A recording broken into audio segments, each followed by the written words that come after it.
주님의 이름으로 기도하옵나이다. 아멘. 토마스 커스틴이라는 역사가가 있었는데요. 그는 유럽의 벨기에 왕가의 흥망성쇠를 다룬 책을 씁니다. 그 중에 세 명의 에드워드라는 책이 있는데 그 글의 주인공은 레이놀드라는 왕자였습니다. 이 레이놀드라는 왕자에게는 크라수스라는 별명이 있었는데 이 크라수스라는 말은 뚱뚱한 것보다 더 뚱뚱하다라는 뜻입니다. 이 사람은 차기 왕이 될 사람이었는데 그 아버지가 갑자기 서거하자 그 동생인 에드워드가 쿠데타를 일으키게 돼서 정권을 잡습니다. 그리고 그의 형인 레이놀드를 유커크라는 성에 가두게 됩니다.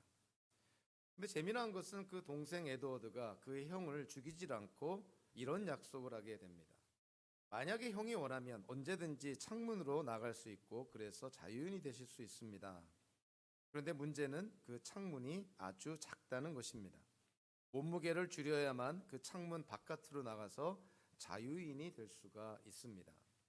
왕이 된 동생 에드워드는 신하들에게 이렇게 말합니다. 만약에 자기 형인 레이놀드가 몸무게를 줄여서 저 작은 창문으로 나올 수 있다면 자기 형은 참 대단한 의지를 가진 사람이고 그래서 왕위를 자기가 물려주겠노라.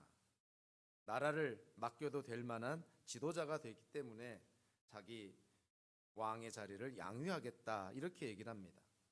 그리고 나서 감방을 지키고 있는 경비병들에게 매일 하루 3번씩 사내 진미의 음식을 형이 있는 감방에 제공하라고 했고요. 형이 원하기만 하면 언제든지 간식을 풍성하게 먹을 수 있도록 배려를 하게 됩니다. 자, 그 후의 결과는 과연 어떻게 되었을까요? 과연 그 형은 감옥에서 나왔을까요? 10년 동안 그 형은 감옥에서 나오지를 못합니다. 10년 후에 그의 동생 에드워드가 전쟁터에서 전사하게 되었을 때 그때서야 형은 석방이 되었고요. 그럼에도 불구하고 자기 몸을 잘 관리하지 못해서 그 형은 결국 병들어 죽게 됩니다. 한 사람의 그 인생이 참 비참하게 끝나게 되는데요. 그 비참함에 끝나는 그의 인생의 원인이 다름 아닌 탐식이었다는 것이죠. 그 음식에 대한 욕심을 버리질 못해서 감옥에서 나오지도 못하고 결국 자기 몸을 관리하지도 못해서 비극적으로 인생을 끝마치게 됩니다. 우리가 잘 아는 프랜시스 셰퍼라는 신학자는요. 십계명 전반에 흐르는 십계명 밑바닥에 깔려있는 인간의 죄성을 이거라고 단언을 합니다. 그것은 뭐냐면 바로 탐심이라는 것이죠. 우상 숭배도 결국 탐심이고 이웃에 있는 그 무엇인가를 욕심을 내는 것도 결국 탐심인 것이죠. 그래서 1계명과 10계명 수미 쌍관처럼 앞뒤 계명에 놓여 있는 인간의 죄가 바로 탐심이라는 거예요. 탐심의 대상이 음식이든 재물이든 명예든 성취든 간에 탐심은 우리가 꼭 극복해야 될 인간의 죄성 가운데 하나입니다. 우리는 예수님을 바라보면 우리가 왜 이 죄성을 극복해야 될지를 깨닫게 됩니다. 하나님이신 예수님께서 인간이 되어 우리를 구원하기 위해서 이 땅에 오셨고 우리의 죄값을 대신 치르고 위해서 십자가에서 죽으시면서까지 우리를 구원해 주십니다. 예수님은 우리를 위해서 희생하셨는데 만약에 우리가 예수님을 닮고자 하면서 우리의 욕심대로 산다면 우리의 탐심을 유지하면서 그렇게 인생을 산다면 그 죄성에 우리를 맡긴다면 우리는 결코 예수님을 닮는 삶을 살 수가 없게 되겠죠. 예수님께서 오늘 우리에게 주신 이 어리석은 부자의 비유를 통해서 우리는 탐심에 대해서 깨닫게 됩니다. 탐심의 원인이자 탐심의 결과. 이 탐심의 원인과 결과는 일종의 순환적인 특징이 있는데요. 탐심의 원인이 결과가 되고 그 결과가 또한 탐심의 원인이 됩니다. 그래서 일종의 악순환적인 그런 특징을 갖고 있죠. 어리석은 부자의 비유를 통해서 우리는 탐심의 원인과 결과를 3가지로 우리가 함께 찾아볼 수가 있습니다. 첫째는 물질주의이고 둘째는 이기주의이고 셋째는 인본주의입니다. 이 3가지의 탐심의 원인과 결과를 우리가 염두에 두면서 오늘의 말씀을 함께 나눠보도록 하겠습니다. 예수님께 무리 가운데 어떤 사람이 나와서 질문을 합니다. 아니 요청을 하는 것이죠. 부모가 남긴 유산을 나눠야 되는데 형과 자기가 유산을 나눠야 되는데 예수님 보고 중재해 달라 이렇게 요청을 합니다. 그런데 유대인의 율법에 의하면 장남은 유산의 3분의 1을 갖게 돼 있고요. 동생은 3분의 1을 갖게 돼 있습니다. 율법에 명시되어 있음에도 불구하고 이 어떤 유대인이 나와서 예수님께 유산을 분배하는 것에 중재해 달라고 요청한 것은 쉽게 추정이 되죠. 율법에서 명시된 것보다 더 많은 것을 갖기를 원한다는 것이죠.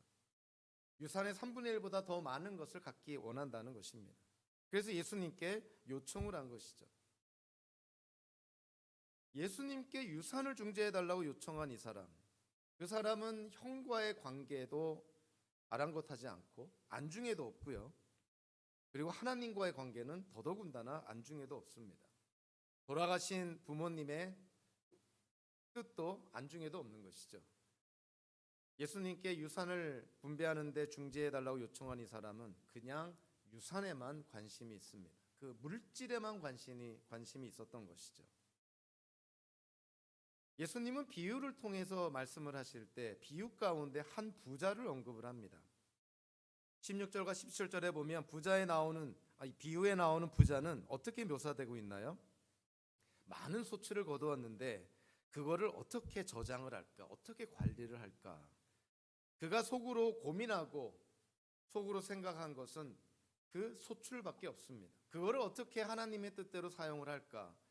어떻게 그거를 공동선을 위해서, 사회를 위해서 사용을 할까? 이런 측면이 아니라 어떻게 그것을 관리하고 저장하고 어떻게 그것을 내 것으로 영원히 삼을 수 있을까? 이렇게만 생각을 합니다. 예수님께 유산을 분배하는 데 중재해 달라고 요청한 유대인이나 비유에 나오는 부자나 그들의 관심은 오로지 물질에만 있었던 것이죠. 결국 물질에 욕심을 가지니 물질 자체가 나쁜 건 아니지만 물질주의에 빠지게 되는 것이죠. 우리는 선한 것도 거기에 주의, 영어로는 이즘이라는 단어가 붙으면 굉장히 위험해집니다. 하나님께서 세상을 창조하시고 그 모든 것이 보기에 좋았더라 했을 때 물질 자체도 좋았던 것입니다. 그런데 그 물질이 우상이 돼버리고 많은 사람들의 탐심의 대상이 됐을 때, 즉 물질주의에 빠질 때 그것이 하나님 보시기에 악한 것이죠. 사람들은 재물을 축적하면, 돈을 많이 모으면, 세이빙스 어카운트나 체킹 어카운트에 잔고가 많이 늘어나면 뭔지 모르게 미래가 보장된 것 같고 안전함을 느끼고 뭔가가 잘 사는 것 같습니다. 재물의 축적으로 인한 부에는요, 성경은 거듭거듭 강조를 하죠. 사기성과 기만성이 있다. 재산이 많으면 우리가 안정하게 살 것 같고 미래가 보장될 것 같지만 성경은 그렇지 않다는 거예요.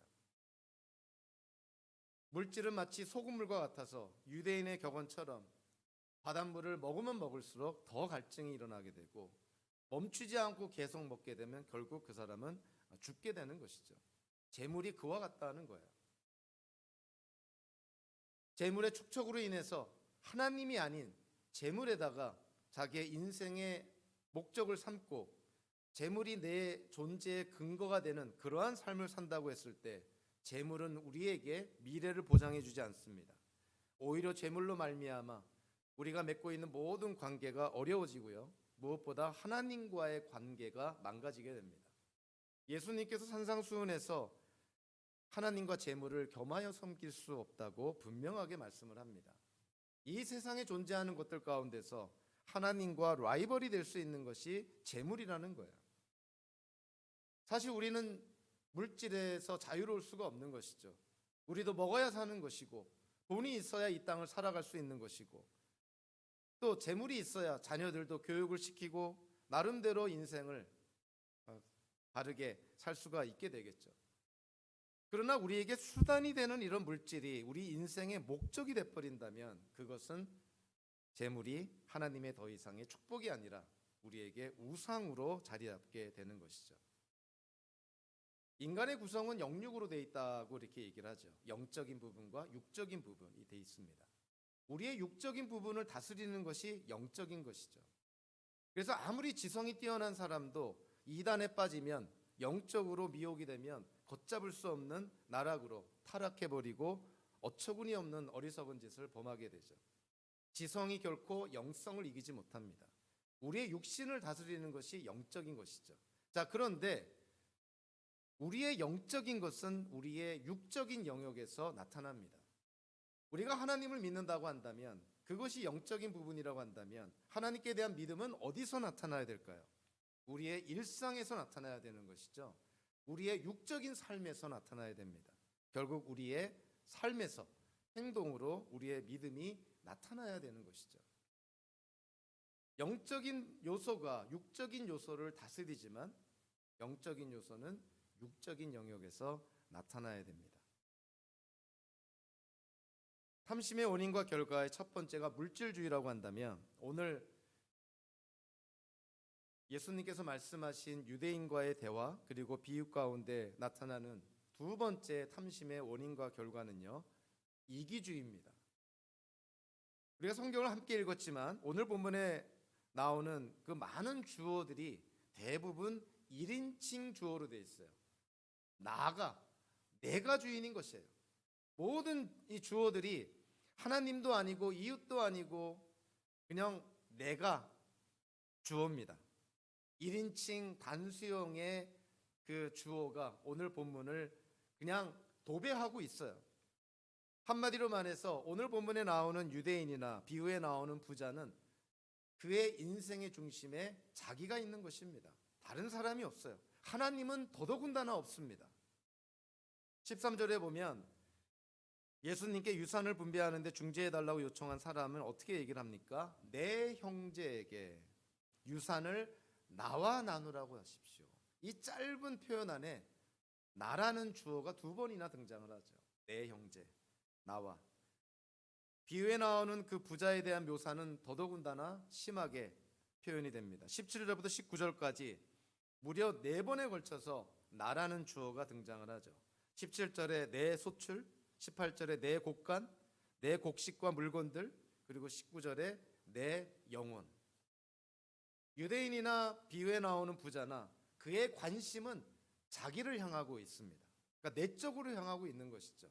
나만이 중요한 것이고, 세상은 나를 위해 존재해야 되는 것이고, 내가 맺고 있는 모든 관계의 대상들도 나를 위해 존재해야 되는 것처럼 나만을 위한 삶을 살아가는 이기주의의 아주 대표적인 모습을 우리에게 보여주고 있습니다. 교회가 왜 자꾸 밖으로 나가야 된다고 얘기를 할까요? 물론 하나님이 부르셔서, 하나님이 인도해 주셔서 우리는 교회에 모입니다. 에클레시아라는 교회라는 이 단어가 주는 의미가 하나님께 부름받은 사람들의 모임이에요. 그래서 교회는 우리가 선택하고 결정해서 나왔다기보다도 하나님이 부르시고 인도하셔서 우리가 한 공동체로 모이게 되는 것입니다. 우리가 모입니다. 하나님이 부르셔서 성령의 인도함을 받아서 우리는 모입니다. 모여서 우리 함께 예배하죠. 하나님의 말씀으로 같이 공부를 합니다. 교제합니다. 우리가 예수 그리스도 안에서 연합이 되고 일치가 됩니다. 한 공동체가 됐을 때 그것이 궁극적인 목적이 아니라 교회는 밖을 향하여 나가야 된다는 것이죠. 세상을 향하여서, 교회 밖에 있는 일반인들을 위해서, 아직 예수를 알지 못하는, 아직 복음을 듣지 못한 자들을 위해서 교회는 밖을 향하여 시선을 돌려야 되는 것이죠. 그래서 불신자의 영혼 구원과 세계 선교와 그리고 불우한 이웃들을 위한 구제 사역에 교회가 앞장서야 되는 것입니다. 부끄러운 얘기지만 세상에서 가장 꼴불견인 모습 중에 하나가 하나님의 은혜와 사랑을 받은 기독교인이나 교회가 이기주의에 빠질 때 그 모습은 정말 꼴불견이 아닐 수가 없는 것이죠. 하나님의 사랑과 용서와 구원과 영생을 선물로 은혜로 받았는데 그거를 갚지는 못할 망정 이기적으로 자기만을 생각하고 세상이 내 중심으로 있어야 된다는 그러한 자세로 인생을 살 때 얼마나 하나님의 영광을 가리울까 생각만 해도 끔찍한 것이죠. 많은 사람들이 지금의 세대를 미 제너레이션이다 이렇게 표현합니다. 지금의 세대는 나만 생각한다는 거예요. 다른 사람들은 안중에도 없다는 것이죠. 내 의견이 중요한 것이고 내가 느끼는 것이 중요한 것이고 내가 중요하게 생각한 것이 중요하지 다른 사람들은 안중에도 없습니다. 그러나 성경은 이런 개인주의, 더 나아가 이기주의를 단호하게 배척을 합니다. 나 또는 너가 아니라 성경은 우리라는 개념을 강조합니다. 예수님께서 우리에게 기도를 가르쳤을 때 주기도문이 시작이 하늘에 계신 우리 아버지예요. 나의 아버지가 아니라 우리 아버지입니다. 공동체를 강조하는 것이죠. 성경은 공동체를 강조합니다. 저와 여러분들도 이곳에 모여서 함께 예배할 때 우리는 내가 예배를 드린다는 것이 아니라 내가 속한 이 공동체가 예배 공동체가 되어서 하나님을 함께 예배하는 것입니다. 그래서 우리는 이기주의를 극복해야 되고 더 나아가서 우리 미국 사회의 특징이라 할 수 있는 개인주의까지도 극복을 해야 됩니다. 예수님의 이중 계명을 들여다보면 하나님을 사랑하라 그리고 이웃을 사랑하라 이렇게 말씀을 합니다. 그러나 그 가운데 또 다른 암시되어 있는 계명이 하나 있죠. 이웃을 어떻게 사랑하라고 그랬냐면 내 몸처럼 사랑해라. 자기 자신을 하나님 안에서 건강하게 바라보지 못한다면 자존감이 낮다면 어떻게 이웃을 사랑할 수 있겠느냐 하는 것이에요. 다른 말로 하면 하나님의 사랑을 경험하고 체험한 자들만이 하나님 안에서 자존감을 바르게 갖고 자기 자신을 성경적으로 바라볼 수 있는 자들만이 이웃을 사랑하고 이웃을 배려할 수 있다는 것이죠. 자기 사랑이라 그러면은 지극히 부정적인 생각이 들 수밖에 없는데요. 왜냐하면 너무나 이기적인 그런 색채를 띠고 있기 때문에 그렇습니다. 그러나 성경에서는 분명하게 말합니다. 하나님 안에서 하나님이 우리를 보듯이 하나님의 관점에서 우리를 보지 못한다면 어떻게 이웃을 사랑할 수 있겠느냐 하는 것이에요. 자기 자신에 대한 건강한 생각, 건강한 관점을 갖지 못하면서 어떻게 다른 사람을 자기 몸처럼 사랑할 수 있겠느냐 하는 것이에요. 우리는 이기주의를 극복을 해야 되지만 그렇다고 해서 자기 자신의 정체성조차 부인하는 어리석음을 범하면 안 됩니다. 우리는 예수 그리스도 안에서 하나님의 아들과 딸이 되었으니 그 정체성을 갖고 우리는 이 세상을 살아가며 특별히 예수님의 이중 계명을 지켜 나가야 되는 것이죠. 탐심의 원인과 결과가 첫째가 물질주의였고 두 번째가 이기주의였다면 오늘 본문에 나오는 탐심의 세 번째 원인이자 결과는 인본주의입니다. 인본주의는 하나님이 없는 것이죠. 사람이 중심인 것이죠. 유대인이나 오늘 비유에 나오는 부자의 관심의 중심에 누가 있냐면 하나님이 없습니다. 자기 자신이 있는 것이죠. 일반적으로 말하면 사람이 자리하고 있습니다. 만약에 저와 여러분들이 아무리 교회에 나오고 아무리 기독교인이라 그러고 아무리 우리가 입으로 예수를 믿는다고 하더라도 우리가 일상에서 삶의 영역에서 하나님을 부인하는 삶을 산다면 소위 말하는 실천적 무신론자와 같은 삶을 산다면 우리는 신본주의적인 삶을 사는 것이 아니라 우리도 세속적인 인본주의에 빠져 있는 것입니다. 하나님을 믿는다는 그 믿음이 그냥 메아리처럼 허공에 퍼져나가는 것이 아니라 우리의 믿음은 우리의 삶을 통해서 증명이 되고 나타나야 되는 것이죠. 자, 그러려면 우리의 삶의 중심에 누가 계셔야 되냐면 하나님이 계셔야 됩니다. 하나님이 빠진 인생은 어쩔 수 없는 세속적인 인본주의에 빠질 수밖에 없는 것이죠. 자, 오늘 본문에서 그 유대인에 대해서 15절에서 예수님께서 이렇게 말씀을 합니다. 사람의 생명은 거기에 달려있지 않다. 거기, 물질에 달려있지 않다는 거예요. 저와 여러분들의 생명이 물질에 달려있지 않다. 우리의 생명이 물질에 달려있다. 우리의 미래가 물질에 달려있다고 생각한다면 그거는 철저한 인본주의적인 생각이라는 것이죠.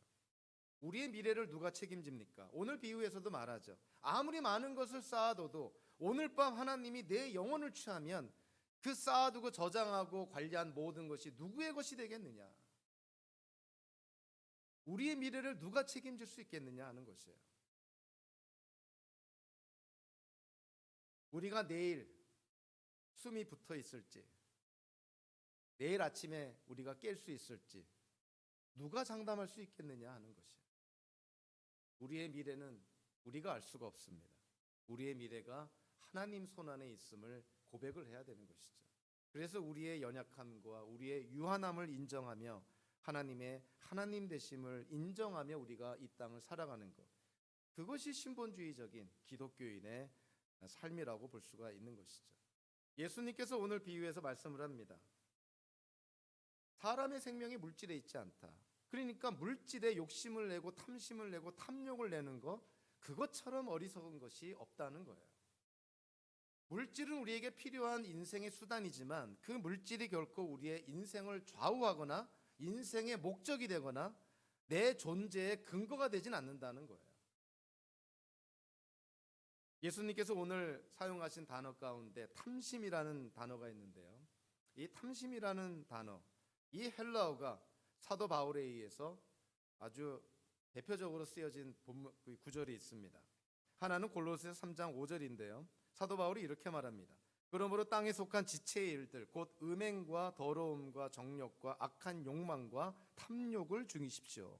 탐욕은 우상 숭배입니다. 오늘 비유에서 예수님이 탐심이라고 표현한 것, 골로새서에서는 탐욕으로 번역이 됐는데 같은 헬라어예요. 사도 바울이 강조한 게 뭡니까? 탐욕, 탐심은 우상 숭배라는 거예요. 그냥 우리가 살면서 그냥 욕심을 낼 수도 있는 것이지 옵셔널하다 이렇게 생각할 수 있을지 모르지만 사도 바울은 그렇지 않다는 거예요.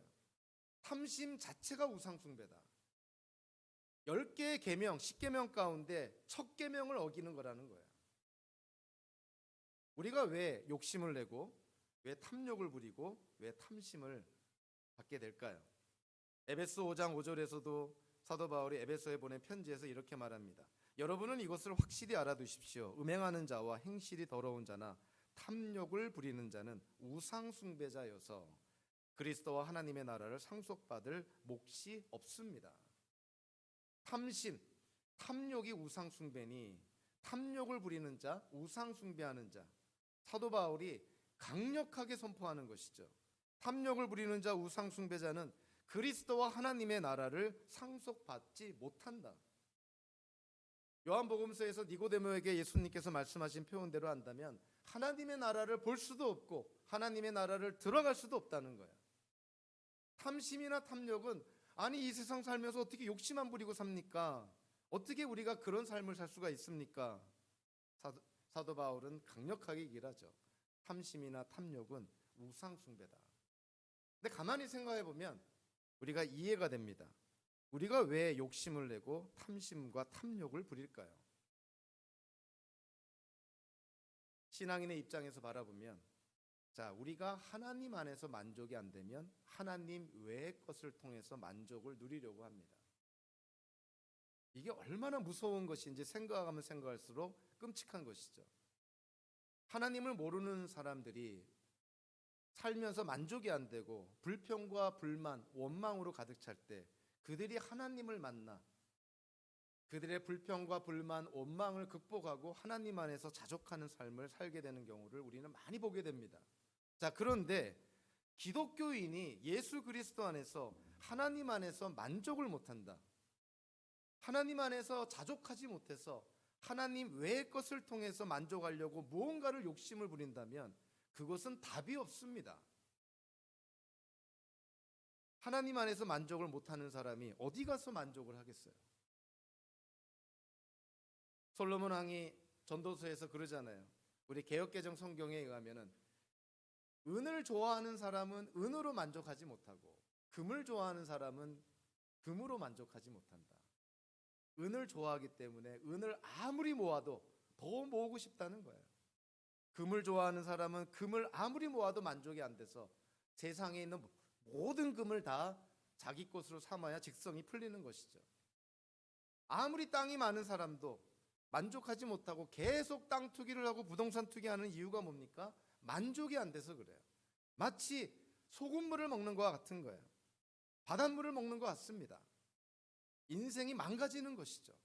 없어서 망하는 것이 아니라 너무 많은데도 탐욕을 부리다 보니 인생이 망하게 되는 것이죠. 그래서 사도 바울이 강력하게 경고를 합니다. 기독교인들에게 경고합니다. 이게 뭐 교회 밖에 있는 일반인들에게, 예수님을 알지 못하는 자들에게 경고하는 것이 아니에요. 골로새서, 에베소서, 다 골로새에 있는 교회 성도들에게, 에베소에 있는 교회 성도들에게 사도 바울이 경고하는 것이죠. 탐욕을 부리고 탐심을 부린다면 하나님의 나라에 결코 들어가지 못한다는 거예요.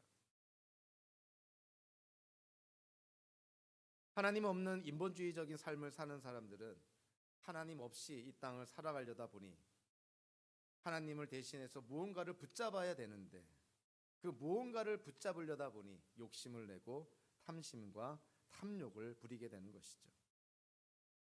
비유에 나오는 한 부자도 예수님께서 이렇게 말씀합니다. 자기를 위해서는 재물을 쌓아두면서도 하나님께 대하여는 부요하지 못한 사람은 이와 같다. 그냥 인본주의적인 삶이라는 거예요. 하나님이 없는 그러한 삶을 사는 사람의 모습이 이와 같다라고 표현을 합니다.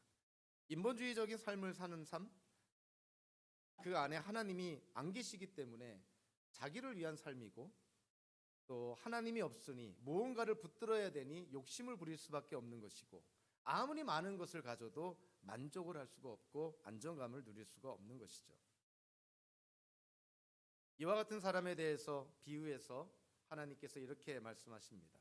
어리석은 사람아 라고 얘기를 합니다. 어리석은 사람아.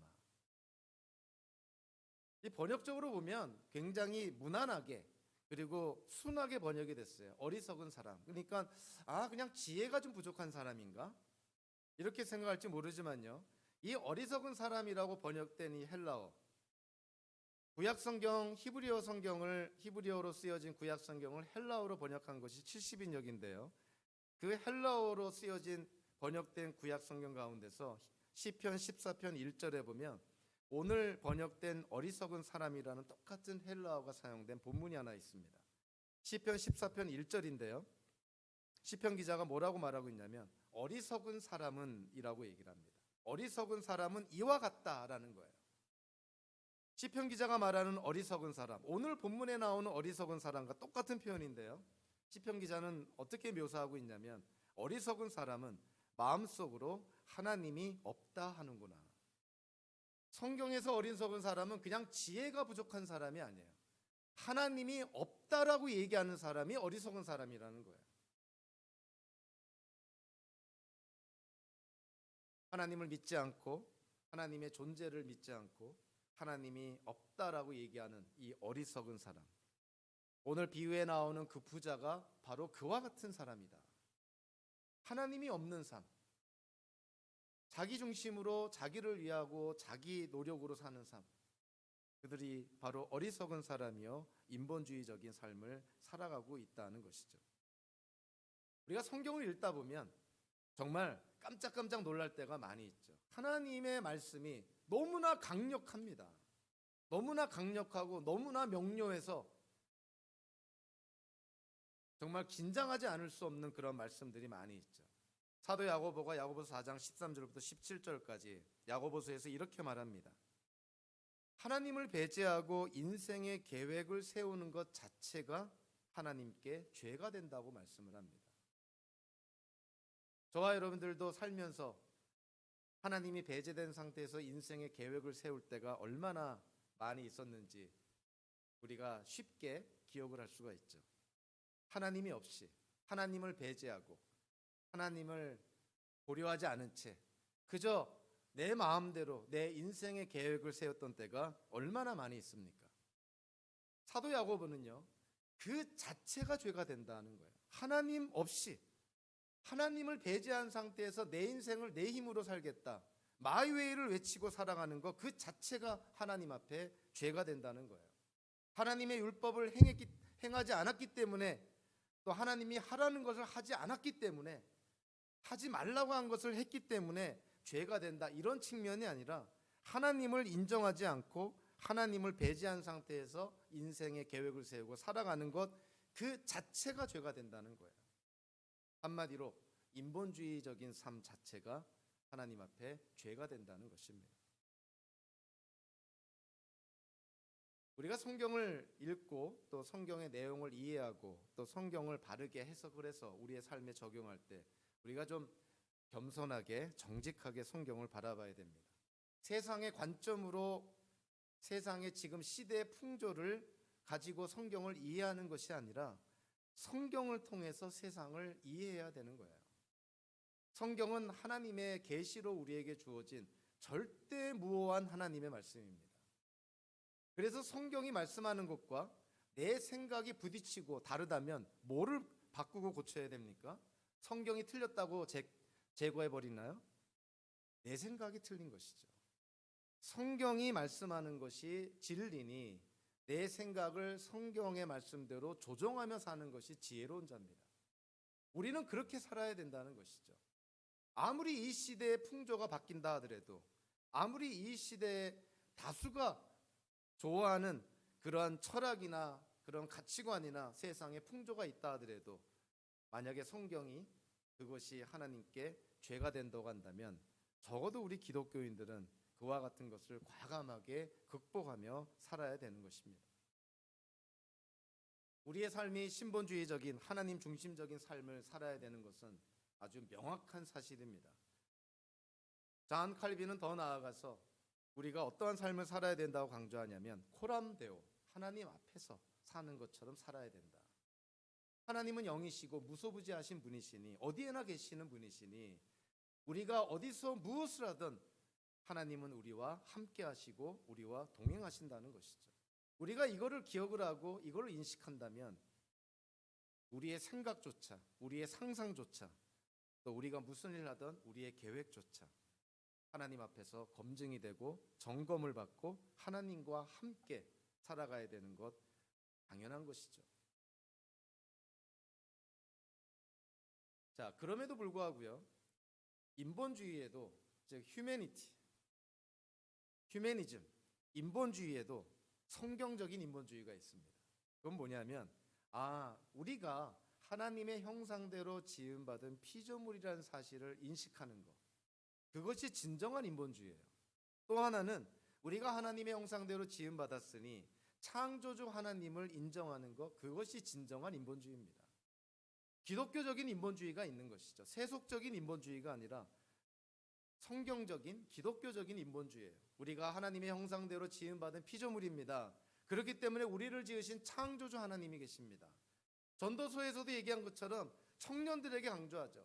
조금이라도 더 어릴 때, 더 젊을 때 창조주 하나님을 기억하라. 그것이 피조물인 인간이 마땅히 살아야 될 모습이라는 거예요. 그래서 전도서를 마무리하면서 솔로몬 왕이, 전도서의 저자라고 우리에게 알려져 있는데, 솔로몬 왕이 이렇게 마무리를 합니다. 인간의 본분, 인간으로서 당연한 도리에 대해서 두 가지를 언급을 하죠. 창조주 하나님을 경외하고 하나님의 말씀을 지켜 행하라. 이것이 인간의 본분이라는 거예요. 창조주 하나님을 인정하지 않고 경외하지 않고 또 하나님의 말씀을 인정하지 않고 따르고 순종하지 않는다면 인간의 본분을 지키지 못하고 있다는 것이죠. 즉 인간답지 못한 삶을 살아가고 있다는 거예요. 그래서 진정한 사람다운 인간다운 삶이라 하는 것은 창조주 하나님을 인정하고 우리가 하나님의 형상대로 지음받았으니 우리를 지으신 창조주 하나님의 말씀에 순종하며 사는 것, 그것이 바로 참다운 인간의 모습이고 인간의 본분이다라고 얘기를 합니다. 거듭거듭 강조하지만 자녀들의 성장과 양육에 있어서 가장 큰 영향을 끼치는 사람은 당연히 부모님이시죠. 물론 교회에 나와서 주일학교를 통해서 또 하나님의 말씀도 공부하고 또 개인적으로 하나님을 만나기도 하고 그러기도 하지만 자녀들에게 가장 막강한 영향력을 끼치는 자는 당연히 부모님들입니다. 그러니까 부모님들이 자녀들이 성장하고 자라날 때 자녀들이 질문을 하게 되죠. 그 질문에 대해서 부모님들은 대답을 해야 됩니다. 설명도 해줘야 되고 어떤 거는 말리기도 해야 되고 어떤 거는 틀렸다고 얘기도 해줘야 되고 어떤 거는 잘한다고 격려도 해줘야 되고. 자, 그렇다면 부모님들이 무엇을 기준으로 옳고 그름을 나누고 선악을 분별하고 어떤 것이 자녀들이 살아야 될 삶이라고 격려할 수 있을까요? 무엇을 기준으로? 자기 나름대로 얘기하지 않습니까? 내가 살아온 경험에 의하면, 내가 경험한 바에 의하면 너희도 이렇게 살아라. 근데 자녀들이 사는 세대는 다르거든요. 그거는 부모님이 살았는데 제가 사는 세대와 환경은 다릅니다. 나는 부모님 말대로 살고 싶지 않아요. 부모가 자녀에게 얘기해 줄 수 있는, 인생은 이렇게 살아야 된다, 앞으로의 삶을 이렇게 살아가도록 노력해야 된다고 얘기할 때 그 기준이 되는 것이 다름 아닌 하나님의 말씀인 것이죠. 성경의 기초에서 자녀들을 그렇게 교육해야 됩니다. 우리가 살고 있는 미국 사회, 한국도 마찬가지지만요, 얼마나 비성경적이고 적그리스도적인 이런 시대의 풍조가 만연해 있는지 모릅니다. 모든 대학교는 다 세속화되어 있고요, 다 적그리스도적인 그러한 풍조 속에, 그런 환경 속에 놓여 있습니다. 아무리 중고등학교 훌륭하게 신앙생활하고 주일학교에서 많은 성경 공부를 했다 그래도 세속적인 대학교에 들어가서 하나님을 믿지 않는 무신론자 교수들에 의해서 몇 년을 반복적으로 하나님 보시기에 옳지 않은 생각들, 그런 개념들, 그런 풍조들을 주입이 된다면 자녀들도 영향을 받지 않을 수가 없는 것이죠. 그래서 부모님들이 자녀들을 대학에 보내기 전에 이러한 부분에 있어서 정말 책임감을 갖고 의무감을 갖고 정말 자녀들을 잘 준비해서 대학에 보내야 됩니다. 오늘 우리는 거짓 어리석은 부자의 비유를 통해서 인간의 가장 근원적인 죄성 가운데 하나가 탐심이라는 것을 우리가 다시 한번 깨닫게 됐습니다. 탐심의 원인과 결과, 첫째는 물질주의요, 둘째는 이기주의요, 셋째는 인본주의다. 우리가 오늘 본문을 통해서 확연하게 깨닫게 됩니다. 유대인이나 비유에 나오는 부자나 이들을 사로잡고 있는 것이 무엇인가? 눈에 보이는 물질이라는 것이죠. 자기밖에는 없는 것이죠. 하나님은 완전히 배제되어 있습니다. 그러한 인생을 살아가니 인생의 목적이 물질일 수밖에 없는 것이고, 모든 관계가 깨져도 나는 물질을 추구하겠노라. 두 사람이 랍비에게 상담을 하고자 찾아갑니다. 한 사람은 그 고장에서 가장 제일 가는 부자였고요, 또 한 사람은 가난한 사람이었습니다. 두 사람이 대기실에서 기다리고 있다가 부자가 먼저 랍비와 상담을 하게 됩니다. 1시간이나 지납니다. 랍비가 그 부자를 1시간 동안이나 면담해주고 상담을 해줍니다. 그 다음에 가난한 사람이 랍비랑 면담하기 위해서 방으로 들어갔는데요, 랍비가 그 가난한 사람과 면담한 시간은 단 5분밖에 되진 않습니다. 가난한 사람이 언짢은 생각이 들었습니다. 부자와는 1시간이나 면담을 하고 자기와는 5분밖에 시간을 내주지 않아서 좀 언짢은 생각이 들었죠. 차별받는다는 생각이 들었죠. 그래서 랍비한테 항의를 합니다.